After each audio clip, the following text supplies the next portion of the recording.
iyo uza kuba ifi baba barakuriye.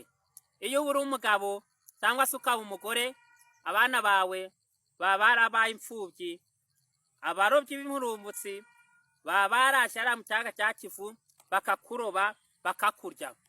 Ndetse mu bari kukurya nari ndimo, kuko ubu ngubu mba nkuriye.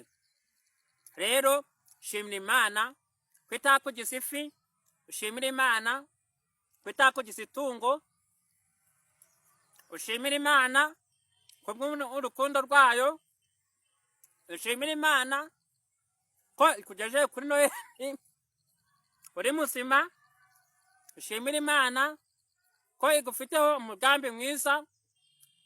Numara kwishimira, ukomeze utekereze ku rukundo rwayo, ubundi dukomeze tunezerwe, dukomeze twishime mu izina rya Yesu.